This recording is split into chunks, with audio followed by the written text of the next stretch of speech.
Sumatera Utara, selamat siang pemirsa. Sumatera Utara hari ini kembali hadir menjumpai Anda edisi Sabtu 11 November 2023. Kali ini bersama saya Nur Hasana. Beragam informasi terkini seputar Sumatera Utara telah dirangkum tim redaksi kami untuk Anda. Dan berikut informasi selengkapnya.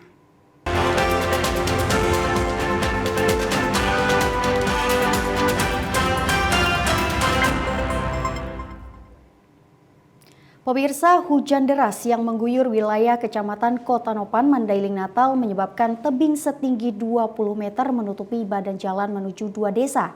Akses transportasi kedua desa tersebut lumpuh total dan anak sekolah terpaksa diliburkan.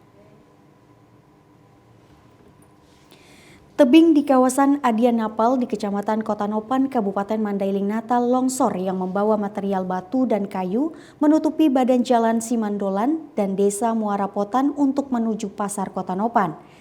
Akibat tanah longsor sepanjang 30 meter tersebut mengakibatkan akses transportasi masyarakat dan petani lumpuh total. Sementara para siswa di dua desa yang sekolah di Pasar Kota Nopan terpaksa diliburkan. Saat ini masyarakat setempat bergotong royong membersihkan material batu dan kayu yang menutupi badan jalan dengan alat seadanya, agar masyarakat bisa berjalan kaki atau dilalui kendaraan roda 2. Namun kondisi material batu dan kayu besar yang terbawa longsor membuat masyarakat sulit untuk membersihkan longsor. Diperkirakan semalam kurang lebih jam 10 tadi malam, Pak. Akibatnya, Pak, yang pertama tidak bisa melalui ke kecamatan, terus tidak bisa dilalui sepeda motor, dan berjalan kaki terhambat, Pak. Anak sekolah pun hari ini diliburkan, Pak, karena nggak bisa, tidak ada Pak, jalan kita sudah terhambat, Pak, gitu, Pak.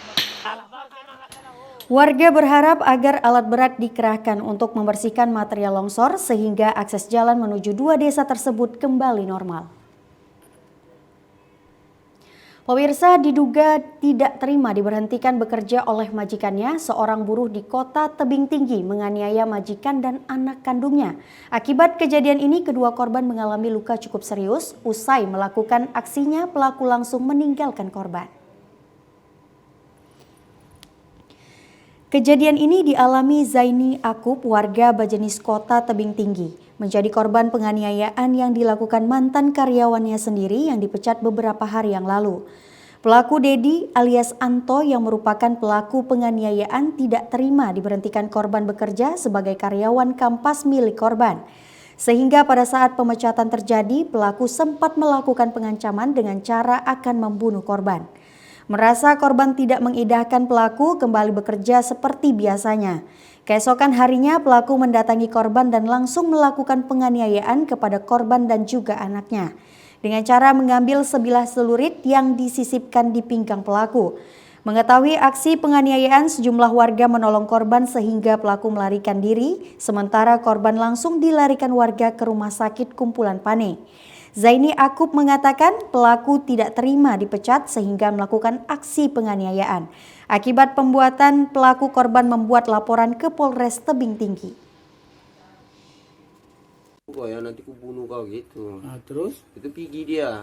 Pergi besoknya pas saya lagi siang situ muat-muat barang, datang dia bacoknya langsung saya. Kok parang dia tiba-tiba gitu. Brutal ya, Pak? Iya brutal ya, Pak. Diselipkannya itu parang terkejut lah saya. Ngomong apa-apa lagi? Nggak ada, Pak. Diseret-seret saya ke dalam itu kan darah semua tuh. Tadi mau minta. Alasan korban memecat pelaku karena pelaku merupakan DPO dari pihak kepolisian.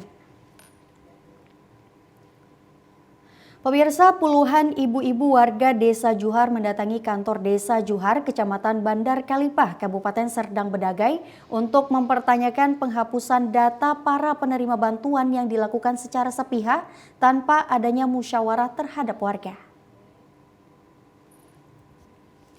Terkait adanya dugaan penghapusan ratusan data keluarga penerima manfaat yang dilakukan salah satu oknum perangkat desa berinisial AS di Desa Juhar, Kecamatan Bandar Kalipah, Kabupaten Serdang Bedagai tanpa melakukan musyawarah desa.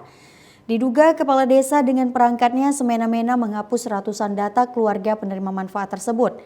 Hal itu disampaikan Erbo Rusianipar, salah seorang warga penerima manfaat yang saat ini sudah tidak dimasukkan lagi dalam data sebagai penerima manfaat. Sehingga dirinya bersama dengan warga lainnya datang ke kantor desa Juhar untuk bertemu dengan kepala desa. Langkah yang dilakukan sejumlah penerima manfaat untuk menyampaikan aspirasinya tidak membuahkan hasil, sehingga sejumlah penerima manfaat yang rata-rata orang tua hanya kecewa dengan pihak desa yang tidak mau menemui warganya. Kami kan orang miskin, nggak bisa kami membayar perobatan karena nggak ada ladang kami, apapun nggak ada. Arab di maklum Bapak biar bisa dikeluarkan dulu KIS. Selama ini pernah dapat tuh? Pernah, tapi setahun ini nggak pernah dapat. Dimatikan dari apa? Nggak tahu dari mana dimatikan itu. Yang menghapus siapa Bu? Yang menghapus? Ya, nggak tahu kami, entah dari desa, entah dari mana pun nggak tahu lah. Tadi Ibu ada menyebutkan Wan Cemo atau Agiman. Kira-kira apa itu hubungannya Bu? Iya, kami kan nggak tahu hubungannya sama Syacimo, tapi dibilang-bilang orang banyak yang ngomong Syacimo yang ngapuskan. Sementara Masita Purnamasari selaku operator desa Juhar tidak mengetahui adanya penghapusan sejumlah data warga penerima manfaat. Terjadinya pengurangan data PKH ini akibat adanya permintaan selaku KAUR pembangunan di desa tersebut.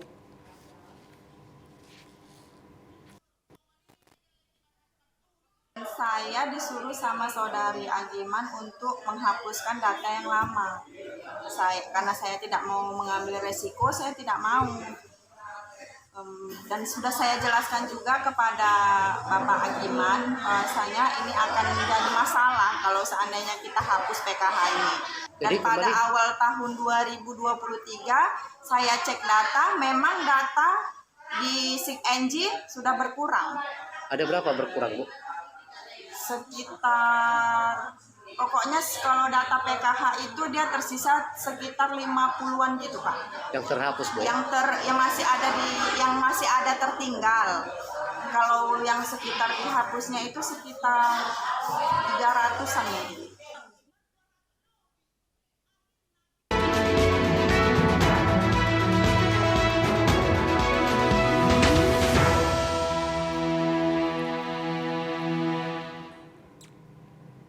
Pemirsa, Kejaksaan Tinggi Negeri Medan mendukung pesta demokrasi berjalan damai dengan cara berupaya menyiapkan mitigasi menghadapi tantangan pemilu 2024.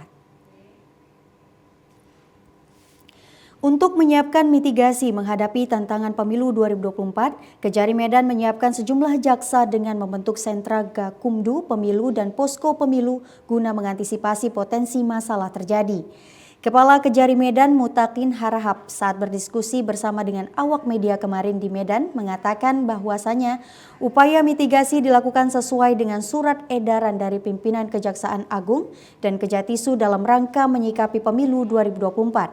Kejaksaan berkolaborasi melibatkan penyelenggara pemilu untuk memitigasi kemungkinan persoalan yang muncul dalam tahapan pesta demokrasi. Untuk sentra Gakumdu Kejari Medan mengerahkan 7 orang jaksa bertugas untuk berkoordinasi dengan Bawaslu dan Polri dalam menangani perkara pemilihan umum.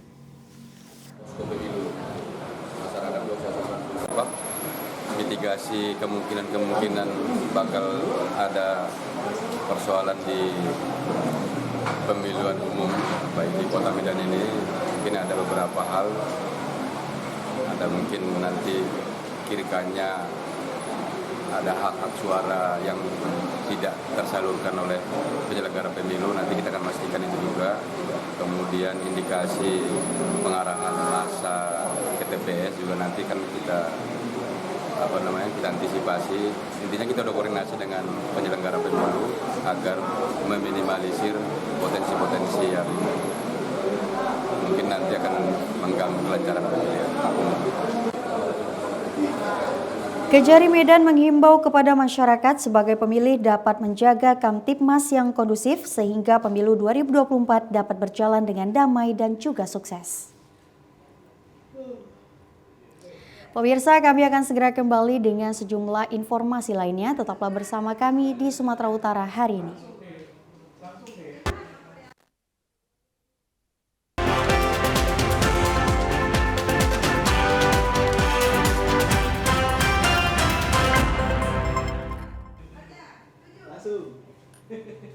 Dalam rangka memperingati Hari Pahlawan 10 November, Bank Indonesia menggelar diskusi bertajuk Inspirasi Pahlawan bagi Generasi Muda Menuju Indonesia Maju.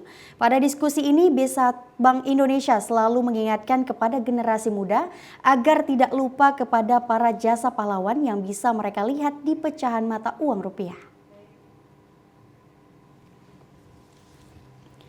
Dalam diskusi ini, dini hari ratusan mahasiswa dari berbagai universitas yang ada di Kota Medan, Bank Indonesia melalui Kepala Departemen Pengelolaan Uang Marlison Hakim mengatakan kepada generasi muda agar tidak lupa akan para jasa pahlawan. Bahkan dirinya meminta kepada generasi muda sedikit meluangkan waktu selama 3 menit untuk melihat pecahan uang rupiah yang bergambar pahlawan. Selain mengenal pahlawan melalui pecahan rupiah ini, masyarakat juga dapat mengetahui ragam tempat pariwisata dan kekayaan alam Nusantara. Selain diskusi tentang pahlawan, Bank Indonesia juga memberikan literasi tentang detail uang kertas. Oleh karena itu, Bank Indonesia meyakinkan bahwa detail pecahan uang kertas tidak bisa dipalsukan, walaupun dengan alat yang canggih. Tentunya pemilihan kota ini mempertimbangkan berbagai aspek, diantaranya adalah bagaimana geliat masyarakat, ekonomi masyarakat, dan tentunya target generasi muda yang ingin kita capai. Termasuk di mana di sini Medan juga kita tahu menyumbang banyak pahlawan nasional, tokoh-tokoh nasional, sehingga kita mengharapkan ini memberikan inspirasi kepada anak-anak muda kita, milenial kita untuk membawa spirit kepahlawanan ini kepada anak-anak muda kita. Pemirsa, kehadiran pasar rakyat sebagai salah satu urat nadi perekonomian lokal. Dengan adanya dukungan pemerintah, diharapkan kehadiran pasar rakyat dapat memberikan kontribusi lebih terhadap perekonomian daerah dan juga warga. Seperti halnya salah satu pasar rakyat di Desa Hutaraja Simanungkalit, Kecamatan Sipoholon yang digagasi oleh Kepala Desa bersama warga dengan memberikan hibah tanah untuk peruntukan pasar rakyat, dan saat ini pasar rakyat sudah dapat digunakan. Berada persis di sekitar permukiman warga, lokasi pasar rakyat ini cukup strategis sebagai sentra perdagangan dari 5 desa untuk memasarkan hasil-hasil pertanian yang untuk dipasarkan. Sebagai wadah yang berperan penting untuk memperlancar arus barang antar wilayah, khususnya barang kebutuhan pokok masyarakat di antara 4 desa yang ada di Kecamatan Sipoholon dan Kecamatan Tarutung. Dengan kondisi bangunan yang masih cukup sederhana, hingga saat ini pada setiap hari Jumat pasar rakyat ini cukup ramai dikunjungi warga, terutama pada sore hari serta pedagang dari luar Kecamatan Sipoholon. Bupati Tapanuli Utara Nixon Nababan saat launching dan pengoperasian Pasar Rakyat Sipoholon yang diberi nama Pasar Marhaines bersama dengan 2 orang calon anggota legislatif dari tingkat DPRD Kabupaten dan 1 orang caleg DPR RI bersama dengan warga perlu adanya manajemen pasar rakyat seperti aspek kebersihan, keamanan, dan kenyamanan lingkungan untuk dibenahi. Baik secara swadaya dan dukungan anggaran dari Pemda dan pemerintah pusat, Kepala Desa Hutaraja Simanungkalit mengatakan adanya gagasan pembukaan pasar rakyat dan telah beroperasi tersebut sangat diharapkan dukungan berbagai pihak sehingga dapat memajukan ekonomi kerakyatan. Harapan kita ke depan pasar rakyat Sipoholon yang berdiri di utara Simanungkalit bisa nantinya jadi pasar induk penampung hortikultura di Kecamatan Sipoholon dan pembangunan yang lebih maksimal dari pemerintah Kabupaten Tapanuli Utara. Pemirsa, harga cabai merah di sejumlah pasar tradisional Kota Medan masih bertahan di atas Rp50.000 per kilogram. Naiknya harga cabai ini diharapkan tidak berdampak pada kenaikan harga pangan lainnya. Berdasarkan hasil pemantauan Pusat Informasi Harga Pangan Strategis, harga cabai merah di Kota Medan ditransaksikan rata-rata Rp50.250 per kilogram. Harga cabai yang paling mahal di Sumatera Utara terjadi di Gunung Sitoli hingga mencapai Rp67.500 per kilogram.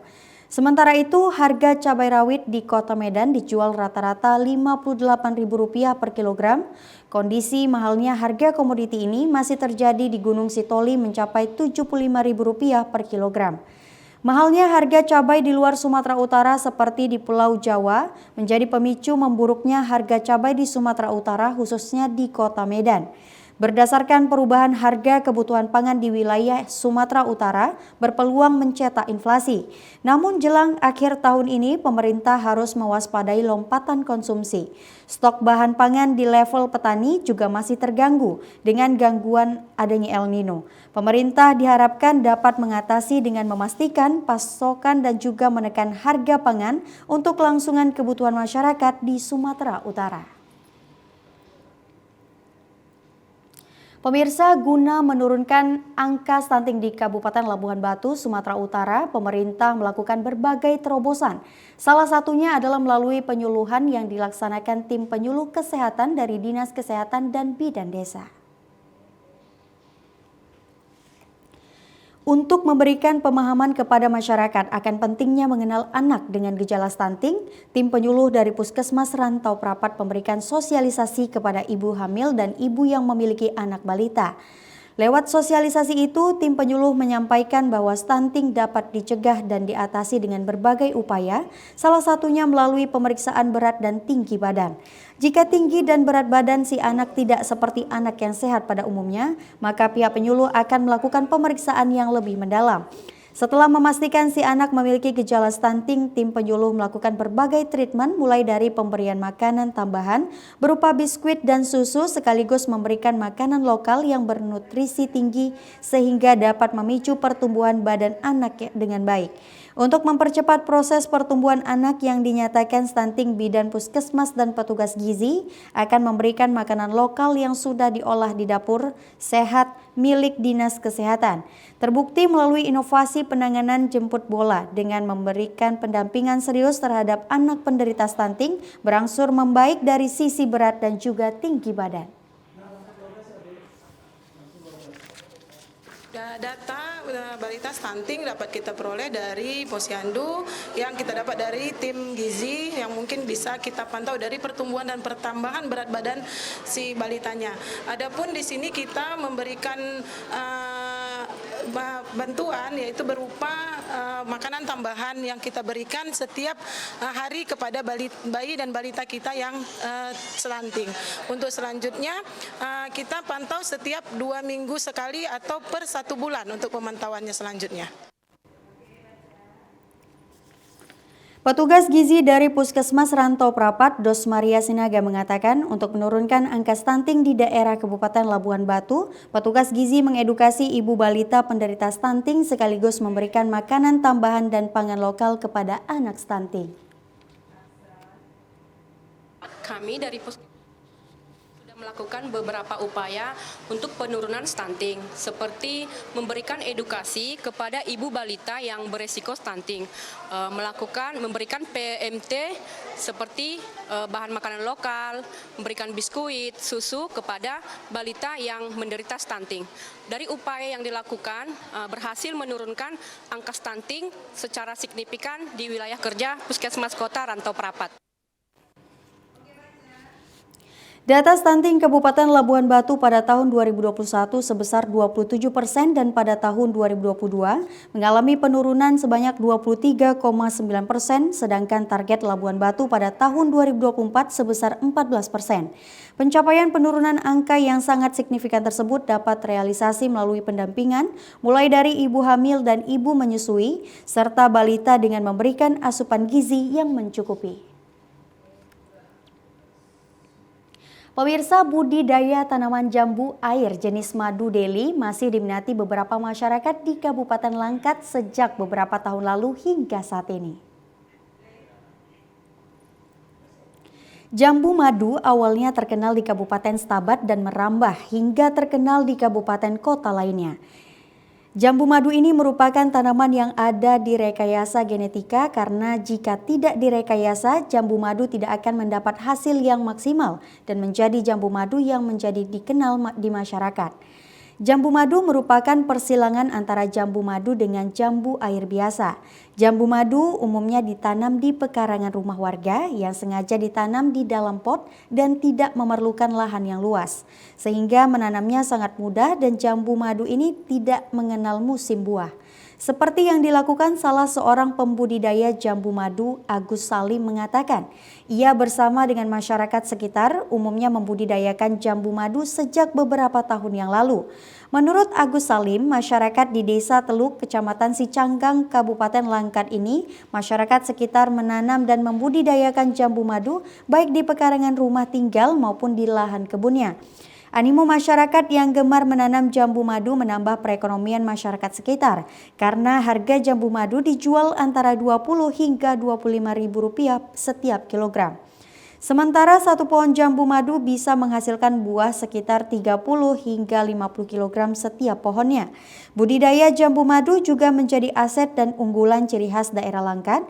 Agus Salim menambahkan, biasanya para pembeli datang langsung untuk membeli jambu madu. Jambu ini memiliki rasa yang manis dan renyah, juga mengandung vitamin C yang cukup tinggi. Buah jambu madu tidak mengenal musim dan merawatnya juga sangat mudah dan perlu diperhatikan secara intensif. Diharapkan jambu madu semakin diminati oleh masyarakat daerah Langkat maupun daerah lainnya.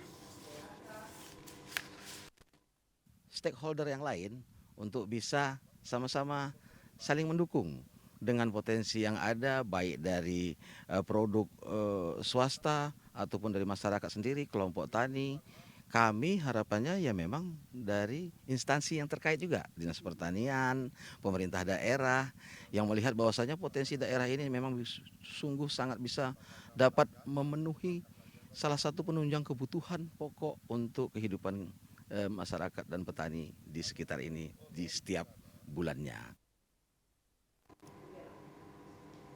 Ya pemirsa, informasi tadi sekaligus menutup perjumpaan kita pada siang hari ini. Saya Nur Hasanah mewakili kerabat kerja yang bertugas pamit undur diri. Selamat siang dan sampai jumpa.